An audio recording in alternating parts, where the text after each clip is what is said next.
Olá, meu nome é Cíntia e eu sou professora de História. O tema da semana é Império Napoleônico. Após assumir o poder, Napoleão Bonaparte colocou fim aos distúrbios na França, assegurando para a burguesia a desejada estabilidade política.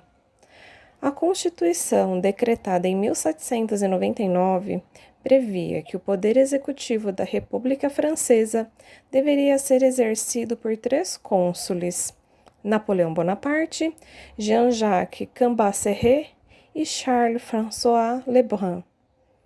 Em 1802, um plebiscito permitiu que Napoleão assumisse o cargo de cônsul vitalício.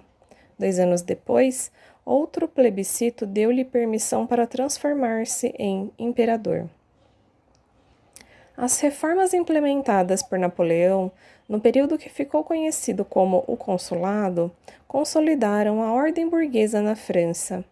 O Código Civil de 1804 unificou, sob o controle do Estado, as leis da sociedade civil e representou um dos alicerces mais sólidos da sociedade burguesa na França. Como estadista, Napoleão assegurou a reforma agrária realizada na França durante a Revolução Francesa, reformou o sistema tributário e fundou o Banco da França, com o objetivo de exercer maior controle na circulação de capitais. Na esfera educacional, instalou escolas públicas elementares em cada aldeia e cidade francesa, organizou a educação secundária em bases rígidas, fundou escola para a formação de professores, transformou a escola politécnica em um estabelecimento militar, subordinou as escolas técnicas ao Estado e estimulou o ensino superior. A política externa do imperador foi traçada através da guerra. Entre 1805 e 1809, a França envolveu-se em uma série de conflitos contra a Rússia, Prússia e Áustria.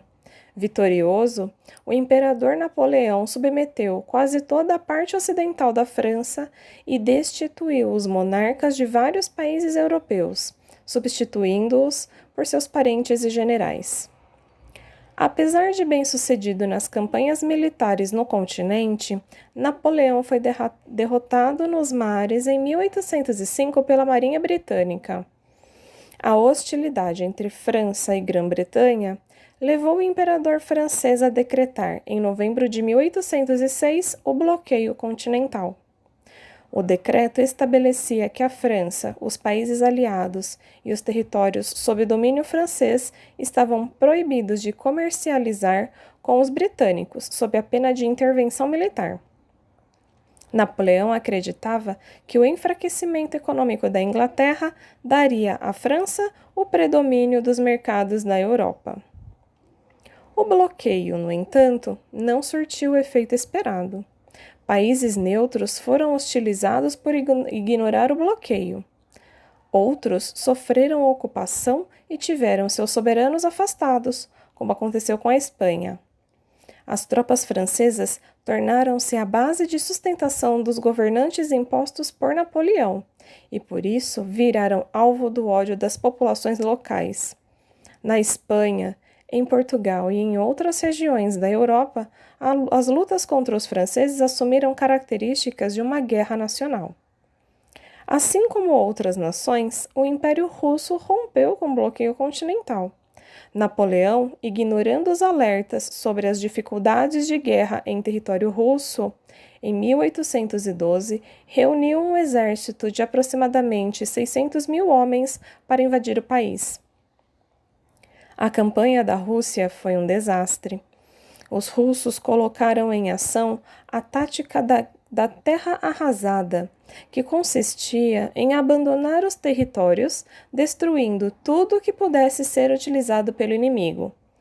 Sem alimento, os soldados de Napoleão tiveram que enfrentar ainda um inverno rigoroso, doenças e a guerra de guerrilhas organizadas pelo inimigo. As forças napoleônicas chegaram a Moscou reduzidas a cerca de 100 mil homens e encontraram a cidade abandonada. O czar recusou-se a fazer qualquer negociação e Napoleão, humilhado, marchou de volta a Paris.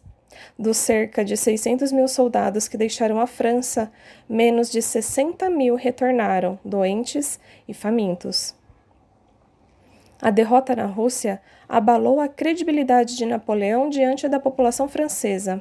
Essa derrota, aliada a uma campanha desastrosa na Península Ibérica e a crise militar que atingia a população francesa, fez a opinião pública se perguntar se a glória imperial valia o sacrifício de tantos franceses. Aproveitando a crise do governo napoleônico, Grã-Bretanha, Áustria, Prússia, Rússia e Suécia organizaram uma coligação que venceu o exército francês em 1813. Em março de 1814, Napoleão assinou um tratado pelo qual abdicava do trono da França, recebendo em troca uma pensão anual e a soberania sobre a ilha de Elba, no mar Mediterrâneo. O governo francês foi então entregue a Luís VIII, irmão de Luís VI, que assegurou algumas conquistas revolucionárias. Em 1814, Luís VIII outorgou uma constituição que reconhecia as liberdades de opinião, imprensa e culto, mas concentrava o poder na coroa. O sufrágio tornou-se mais limitado com a recuperação do voto censitário. A Constituição francesa serviu de modelo para as elites governantes de outros países que buscavam fazer concessões mínimas para conter as frequentes tensões sociais. No exílio, Napoleão tramava um plano para retomar o poder. Em 1815, aproveitando a insatisfação do povo francês com o novo governo, retornou à França, onde assumiu o trono com o apoio de militares e da população. Porém, seu governo durou apenas 100 dias. A queda definitiva de Napoleão aconteceu com a Batalha de Waterloo, na Bélgica, em 1815, quando um exército de britânicos e prussianos venceu os franceses. Napoleão voltou a Paris e abdicou definitivamente do cargo de imperador. Em seguida, foi exilado na ilha de Santa Helena, onde morreu em 5 de maio de 1821. Em 1814, representantes do Império Austríaco, do Império Russo, da França, da Prússia e de outros estados, com o apoio da Grã-Bretanha, reuniram-se em Viena, na Áustria. O Congresso de Viena, como ficou conhecido o encontro, foi interrompido durante o governo dos 100 dias, mas retomado após a segunda abdicação de Napoleão, em 1815. O Congresso tinha como objetivo restabelecer as bases políticas do antigo regime na Europa, restaurar as monarquias destituídas por Napoleão e definir parâmetros para uma política internacional que garantisse uma paz duradoura no continente. Os países absolutistas estavam preocupados basicamente com os direitos do rei. O ideal para eles seria eliminar a influência das ideias liberais que se espalharam com a Revolução Francesa. No entanto, conscientes de que seria impossível ressuscitar toda a estrutura do antigo regime, reconheceram a urgência de elaborar uma Constituição que garantisse o mínimo de direitos políticos e sociais para a população.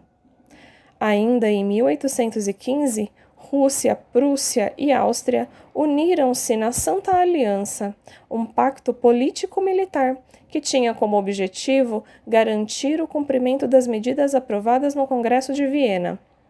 A Santa Aliança dedicou-se principalmente a combater as revoltas liberais na Europa e a preservar o sistema colonial, procurando restabelecer a autoridade portuguesa e espanhola nas colônias americanas. Contudo, a tentativa de reforçar o domínio colonial das duas metrópoles acabou por estimular os movimentos de emancipação. O caráter conservador do pacto selado pelos reinos absolutistas contribuiu ainda para que a Grã-Bretanha, interessada no comércio com as jovens nações americanas, não aderisse à Santa Aliança. Bons estudos!